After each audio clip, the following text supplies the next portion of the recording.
ಎಲ್ರಿಗೂ ನಮಸ್ಕಾರ. ಮತ್ತೊಮ್ಮೆ ಎಜುಕೇಟಿವಿಟಿ ಯೂಟ್ಯೂಬ್ ಚಾನಲ್ಗೆ ಸುಸ್ವಾಗತ. ಇವತ್ತಿನ ದಿನ ಒಂದು ವಿಶೇಷವಾದಂತಹ ವಿಡಿಯೋದೊಂದಿಗೆ ನಿಮ್ಮ ಹತ್ರ ನಾನು ಮಾತಾಡಲಿಕ್ಕೆ ಬಂದೇನೆ.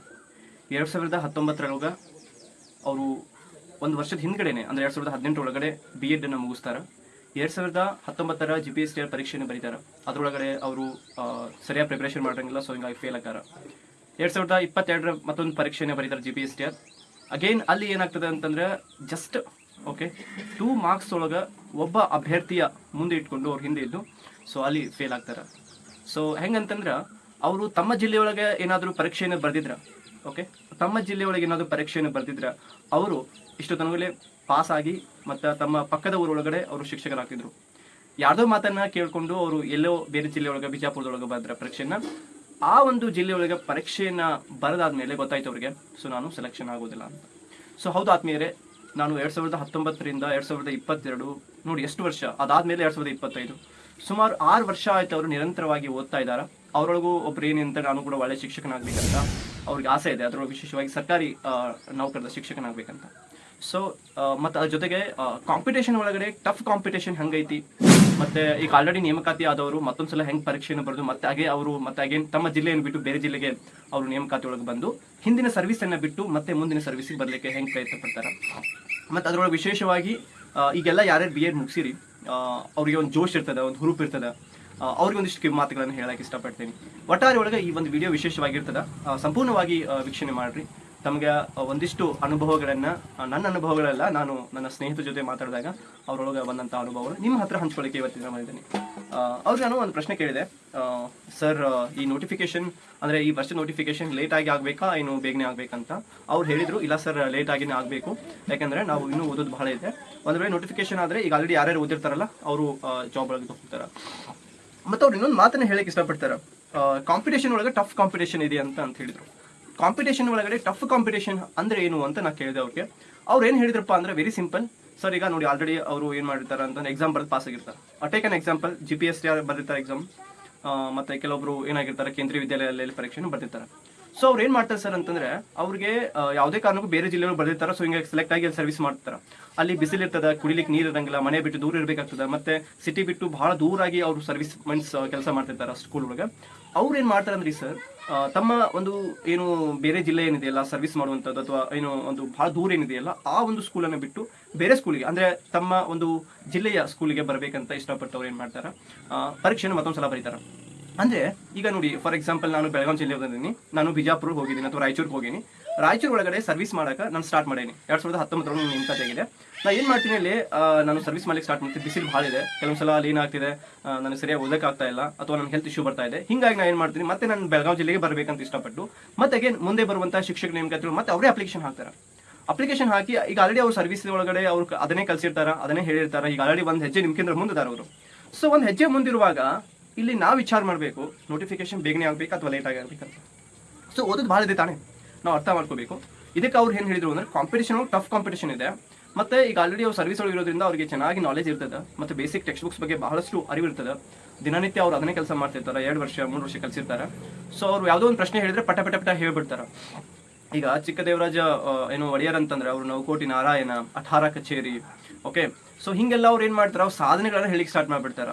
ಅರ್ಥ ಆಯ್ತಾ? ಈಗ 1ನೇ ಆಂಗ್ಲೋ ಮೈಸೂರು ಯುದ್ಧ ಅಂತಂದ್ರೆ ಹೌದಪ್ಪ ಅದು ಏನಾಯ್ತು, ಯಾವ ಬಿಸಿ ಒಳಗಾಯ್ತು, ಯಾರು ಗೆದ್ರು, ಹೈದರಾಲಿ ಗೆದ್ದ, ಯಾರು ಸೋತ್ರು, ಬ್ರಿಟಿಷ್ ಸೋತ್ರು, ಯಾವ ಒಪ್ಪಂದ, ಸೊ ಹಿಂಗ ಮದ್ರಾಸ್ ಒಪ್ಪಂದ. ಸೊ ಈ ರೀತಿಯಾಗಿ ಪಟ ಪಟ ಪಟ ಪಟ ಬೇಗನೆ ಹೇಳ್ತಿರ್ತಾರೆ. ಬಿಕಾಸ್ ಆಫ್ ಅವರಿಗೆ ಅಷ್ಟು ಏನಿರ್ತದೆ ಎಕ್ಸ್ಪೀರಿಯನ್ಸ್ ಇರ್ತದೆ. ಇನ್ನು ಎರಡನೇ ಮಾತು ಬಂದ್ಬಿಟ್ಟು ಈಗ ಯಾರ್ಯಾರು ಈಗ ಆಲ್ರೆಡಿ ಫೇಲ್ ಆಗಿರ್ತಾರಲ್ಲ ಅವ್ರಿಗೆ ಒಂದು ಒಳ್ಳೆಯ ಅನುಭವ ಇರ್ತದೆ. ಓಕೆನಾ? ಅವ್ರಿಗೆ ಕಷ್ಟ ಗೊತ್ತಿರ್ತದೆ. ಯಾಕಂದ್ರೆ ಒಬ್ರು ವಿದಿನ್ 2 ಮಾರ್ಕ್ಸ್ 3 ಮಾರ್ಕ್ಸ್ ಒಳಗೆ ಫೇಲ್ ಆಗಿರ್ತಾರೆ, ಕೆಲವೊಬ್ರು ಬಹಳ ದೂರಿಂದ ಫೇಲ್ ಆಗಿರ್ತಾರೆ. ಅವ್ರಿಗೆ ಗೊತ್ತಿದೆ ನಾನು ಈ ಮತ್ತೊಂದ್ಸಲ ಪರೀಕ್ಷೆ ಬರೆದ್ರೆ ಆಗ್ತೈತಿ 100% ಅಂತ. ಬಟ್ ನೀವು ಇನ್ನೂ ಫಸ್ಟ್ ಟೈಮ್ ಬರೆಯೋರು ಪರೀಕ್ಷೆಯನ್ನ ಬಹಳ ಕೇರ್ಫುಲ್ ಆಗಿ ಬರೀಬೇಕಾಗ್ತದೆ, ಬಹಳ ಅಲರ್ಟ್ ಆಗಿ ಬರೀಬೇಕಾಗ್ತದೆ. ನಾವು ಹುಡುಗಾಟಿಗೋಸ್ಕರ ಬರೆಯೋದಾದ್ರೆ ಸೊ ದಯವಿಟ್ಟು ಬರೀಲಿಕ್ಕೆ ಹೋಗ್ಬೇಡ್ರಿ, ಯಾಕಂದ್ರೆ it is not easy to write than exam. Along with that of course ಎಲ್ಲ ಟೆಕ್ಸ್ಟ್ ಬುಕ್ಸ್ ಒಳಗಿನೂ ಬರ್ತಾವ, ಸ್ಕೂಲ್ ಟೆಕ್ಸ್ಟ್ ಬುಕ್ಸ್ ನಾನು ಒಪ್ಕೊಳ್ತೀನಿ 6 to 12 ಮಟ್ಟ ಅಲ್ಲಿಂದ ಅಷ್ಟು ಓದ್ಬಿಟ್ರೆ ಸಾಕಾಗ್ತದೆ ಅಂತ. ಬಟ್ ಓದಿದೇ ಸಾಕಾಗೋದಿಲ್ಲ, ಅದನ್ನ ನಾವು ಎಷ್ಟು ಹೇಳಾಕ ಅದನ್ನ ಎಷ್ಟು ನಾವು ಬರೆಯಾಕ ಎಲಿಜಿಬಲ್ ಅದೇವಿ ಅನ್ನೋದು ಬಹಳ ಮುಖ್ಯ ಆಗ್ತದೆ.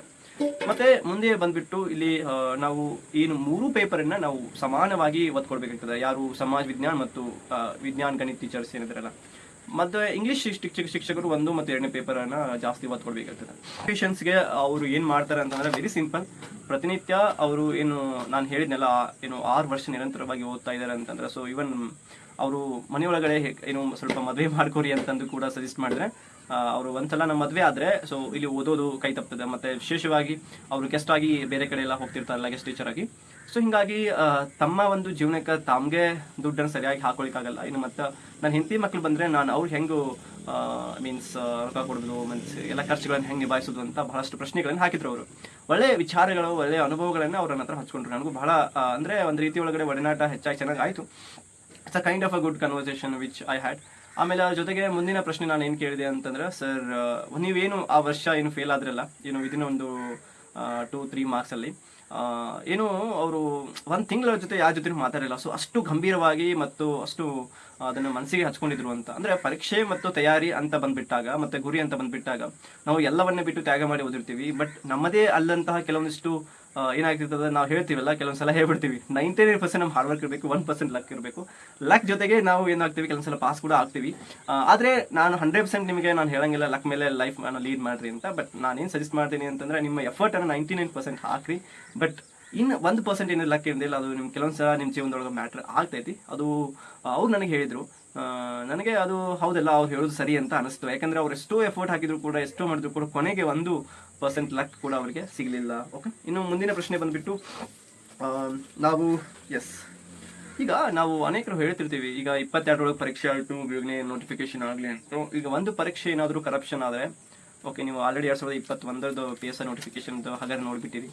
ಅದರಲ್ಲಿ ಏನಾದರೂ ಭ್ರಷ್ಟಾಚಾರ ಆಗಿಬಿಟ್ರೆ ಒಂದು ಪರೀಕ್ಷೆ ಒಳಗಡೆ, ಅದನ್ನ ಮುಂದೆ ಏನಿದೆಯಲ್ಲ ಅದನ್ನ ಬಗೆಹರಿಸಿ ಮತ್ತು ನೋಟಿಫಿಕೇಶನ್ ಆಗೋದು ಬಹಳ ಕಷ್ಟ ಐತಿ. ಸೊ ಅದಕ್ಕೆ ಇಲ್ಲಿ ಅವ್ರು ಏನಂತಂದ್ರೆ, ನೀಟಾಗಿ ಆಗಲಿ ಮತ್ತು ಬಹಳ ಸ್ವಲ್ಪ ಲೇಟ್ ಆದರೂ ಪರವಾಗಿಲ್ಲ, ನಾವು ಚೆನ್ನಾಗಿ ಓದಿ ಪ್ರಯತ್ನ ಮಾಡೋಣ ಅಂತ ಅವ್ರು ನನಗೆ ಸಜೆಸ್ಟ್ ಮಾಡಿದ್ರು. ಮತ್ತೆ ಇವಾಗ ಹೆಂಗಾಗ್ತಾ ಇದೆ ಅಂತಂದ್ರೆ, ಅವಕಾಶಗಳು ಸಿಗೋದು ಬಹಳ ಕಡಿಮೆ. ನಾವು ಅವಕಾಶಗೋಸ್ಕರ ನಾವು ಕಾಯಬಾರ್ದು, ರೆಡಿಯಾಗಿರ್ಬೇಕು ಅಂತ ಅವ್ರು ಹೇಳಿದ್ರು ನನಗೆ. ಅದು ಬಹಳ ಮಾತು ನನಗೆ ಇಷ್ಟ ಆಯಿತು. ಇದನ್ನು ಅನೇಕರು ನೀವು ಹೆಂಗೆ ಸ್ವೀಕರಿಸ್ತೀರೋ ನನಗೆ ಗೊತ್ತಿಲ್ಲ. ಸರ್ ನಾವು ಎಷ್ಟಂತ ರೆಡಿ ಆಗಿರಬೇಕು, ನಾವೀಗ ಆಲ್ರೆಡಿ ರೆಡಿ ಇದ್ದೀವಿ ಅಂತಂದ್ರೆ ಪ್ಲೀಸ್ ಚೆಕ್ ಮಾಡ್ಕೊರಿ ನಿಮ್ಮನ್ನು ನೀವು ಒಂದ್ಸಲ ಹೋಗಿ. ನೀವು ರೆಡಿ ಇಲ್ಲ ಅಂತ ನಾನು 100% ಹೇಳ್ತೀನಿ. ಸೊ ಆ ಮಾತನ್ನು ನೀವು ಗಮನಿಸಬೇಕು, ಅರ್ಥ ಮಾಡ್ಕೋಬೇಕು ಮತ್ತು ಅದನ್ನು ಮನದಟ್ಟು ಮಾಡ್ಕೋಬೇಕು. ಇನ್ನೂ ಏನೋ ನೀವು ಓದಿಲ್ಲ ಅಂತ ತಿಳ್ಕೊರಿ. ದಯವಿಟ್ಟು ಓದೋದು ಭಾಳ ಇದೆ ಅಂತ ತಿಳ್ಕೊಂಡು ಓದಿ, ಓಕೆನಾ? ಸೊ ಇನ್ನೂ ಟೈಮ್ ಭಾಳ ಇದೆ, ಓದ್ಕೊಳ್ಳಿ. ಒಳ ಮೀಸಲಾತಿ ಮುಗಿಬೇಕಂದ್ರೆ 4 to 5 months ಆಗೇ ಆಗ್ತದೆ ಅಂತ ನಿಮ್ಗೆ ಗೊತ್ತಿದೆ. ಸೊ ಅದನ್ನು ನೀವು ಮುಂದುವರಿಸ್ಕೊಳ್ಳುವಂಥ ಪ್ರಯತ್ನವನ್ನು ಮಾಡಬೇಕು. ಗೌರ್ಮೆಂಟ್ ಕೆಲವೊಂದಿಷ್ಟು ವರ್ಕ್ಸನ್ನು ಡಿಲೇ ಮಾಡ್ತಾ ಇದೆ, ನಮ್ಗೆ ಗೊತ್ತಿದೆ. ಅನೇಕ ನೇಮಕಾತಿಗಳು ಆಗುವಂಥ ವಿಚಾರದೊಳಗಿದೆ. ವಿಶೇಷವಾಗಿ ಈ ಶಿಕ್ಷಕರ ನೇಮಕಾತಿ ಅಂತ ಬಂದಾಗ, ಏನು ಪ್ರಥಮ ದರ್ಜೆ ಕಾಲೇಜಿನ ಹಿಡ್ಕೊಂಡು ಈ PSTR, GPSTR, HSTR ಮತ್ತು PU ಕಾಲೇಜ್ವರೆಗೂ ಕೂಡ ಶಿಕ್ಷಕರ ನೇಮಕಾತಿ ಆಗ್ತಿದ್ದಾವೆ. ನಿಮ್ಮ ವಿಷಯಕ್ಕೆ ಸಂಬಂಧಪಟ್ಟಂತಹ ವಿಷಯದೊಳಗೆ ನೀವು ಪಾಂಡಿತ್ಯವನ್ನು ಗಳಿಸ್ಕೊಳ್ರಿ, ಮಾಸ್ಟರ್ ಆಗ್ರಿ. 2ನೇ ವಿಷಯ ಬಂದ್ಬಿಟ್ಟು GK ಪೇಪರ್ ಒಳಗಡೆ ಜಾಸ್ತಿ ಗ್ರಿಪ್ಪನ್ನು ಸಾಧಿಸ್ಕೊಡಿ. 3ನೇ ವಿಷಯ ಬಂದ್ಬಿಟ್ಟು communication paper, computer, English grammar, Kannada grammar ಮತ್ತು ಇಂಗ್ಲೀಷ್ ವೆಕ್ಯಾಬ್ಯುಲರಿ ಅಂತ ಸ್ವಲ್ಪ ಕನ್ನಡ ವೆಕ್ಯಾಬ್ಯುಲರಿ ಜಾಸ್ತಿ ಮಾಡ್ಕೊಡಿ. ಸೊ ಈ ರೀತಿಯಾಗಿ ನೀವೇನು ಮಾಡಿರಿ, 2-3 ಸೆಕ್ಷನ್ ಡಿವೈಡ್ ಮಾಡ್ಕೊಡಿ. ಫಸ್ಟ್ ನಿಮ್ಮ ಒಂದು ಸಬ್ಜೆಕ್ಟ್ನಲ್ಲಿ ಮಾಸ್ಟರ್ ಆಗ್ರಿ. ಮೀನ್ಸ್ ನಿಮ್ಮ ಸಬ್ಜೆಕ್ಟ್ ಯಾವುದಿದೆ, ಸೋಷಿಯಲ್ ಇದ್ರೆ ಸೋಷಿಯಲ್, ಇಂಗ್ಲೀಷ್ ಇದ್ರೆ ಇಂಗ್ಲೀಷ್, ಅಥವಾ ನಿಮ್ದು ಎಕನಾಮಿಕ್ಸ್ ಇದ್ರೆ PUದಲ್ಲಿ ಎಕನಾಮಿಕ್ಸ್, ಡಿಗ್ರಿಯಲ್ಲಿ ಎಕನಾಮಿಕ್ಸ್. ಮತ್ತು ಅದ್ರ ಜೊತೆಗೆ ಹೈಸ್ಕೂಲಿಗೆ ಬಂದುಬಿಟ್ಟು ಮತ್ತು ಪ್ರೈಮರಿ ಬಂದುಬಿಟ್ಟು ಸೋಷಿಯಲ್ ಸೈನ್ಸ್ ಬರ್ತದೆ ನಿಮ್ದು, ಅದರೊಳಗೆ ಮಾಸ್ಟರ್ ಆಗ್ರಿ. ಇಲ್ಲ ಗಣಿತ ಇದ್ರೆ ಗಣಿತ ಮಾಸ್ಟರ್ ಆಗ್ರಿ. ಇಲ್ಲ ಫಿಸಿಕ್ಸ್ ಇದ್ರೆ ಫಿಸಿಕ್ಸ್, ಮ್ಯಾಥ್ಸ್ ಮಾಸ್ಟರ್ ಆಗಬೇಕಾಗ್ತದೆ. ಇನ್ನು ಇಂಗ್ಲೀಷ್ ಇದ್ದವರು ಇಂಗ್ಲೀಷ್ ಮಾಸ್ಟರ್ ಆಗಬೇಕಾಗ್ತೈತಿ. ಇನ್ನು ಅದೇ ರೀತಿ ಕನ್ನಡ ಇದ್ದವರು ಕೂಡ ಕನ್ನಡ ಮಾಸ್ಟರ್ ಆಗಬೇಕಾಗ್ತೈತಿ. ಸೊ ನಿಮ್ಮ ಒಂದು ಸಬ್ಜೆಕ್ಟಲ್ಲಿ ಮಾಸ್ಟರ್ ಆದಮೇಲೆ ಅಗೇನ್ ನೀವು ನಿಮ್ಮ ಒಂದು ಬೇಸಿಕ್ ಸಬ್ಜೆಕ್ಟನ್ನು ಮುಗಿಸಿದಾದ್ಮೇಲೆ ಅಗೇನ್ ನಾನು ಹೇಳ್ದಂಗೆ GK ಪೇಪರ್ಗೆ ಕಾನ್ಸಂಟ್ರೇಷನ್ ಮಾಡಿ. ಬೇಸಿಕ್ GK ಅಂದರೆ ಅಗೇನ್ ಮತ್ತೆ 6ರಿಂದ 12ನೇ ತರಗತಿ ಟೆಕ್ಸ್ಟ್ ಬುಕ್ಸ್ಗಳನ್ನು ಓದೋದ್ರ ಜೊತೆಗೆ ಕರೆಂಟ್ ಅಫೇರ್ಸ್ ಮತ್ತು ಬೇಸಿಕ್ ಕರೆಂಟ್ ಅಫೇರ್ಸನ್ನು ಕವರ್ ಮಾಡ್ಕೊಳ್ಳಿ. ಅದಾದಮೇಲೆ ನೀವೇನು ಮಾಡ್ಬೋದು, ಏನು communication paper, Kannada grammar, English grammar, ಕಂಪ್ಯೂಟರ್ನ ಮಾಡಿ ಮುಗಿಸ್ಕೊಳ್ರಿ. ಈ ರೀತಿಯಾದಂಥ 3 ಸ್ಟೇಜಿನ ಪ್ರಿಪರೇಷನನ್ನು ನೀವು ಮಾಡ್ಕೊಂಡ್ರೆ ನೀವು ಪರೀಕ್ಷೆಗೆ ಸಮೀಪ ಆಗಲಿಕ್ಕೆ ಸಾಧ್ಯ ಇದೆ. ಸೊ ಇನ್ನೂ ಭಾಳ ಮಾತಾಡೋದು ಭಾಳ ಇದೆ. ಅವ್ರ ತಾಳ್ಮೆ ಇರಲಿ ನಿಮ್ಮ ಕಡೆ, ಅದನ್ನು ಜೀವನದೊಳಗೆ ಮುಂದುವರಿಸ್ಕೊಳ್ಳುವಂತಹ ಶಕ್ತಿ ಕೊಡಲಿ ಅಂತ ನಾನು ದೇವರನ್ನ ನಿಮ್ಗೆ ಕೇಳ್ಕೊಳ್ತೀನಿ. ಅದೇ ರೀತಿ ನೀವು ಓದ್ಕೋರಿ ಅಂತ ಹೇಳ್ತಾ ಇವತ್ತಿನ ವಿಡಿಯೋನ ಇಲ್ಲಿಗೆ ಮುಗಿಸೋಣ. ಮತ್ತೆ ಮುಂದಿನ ವಿಡಿಯೋ ಭೇಟಿಯಾಗೋಣ. ನಮಸ್ಕಾರ.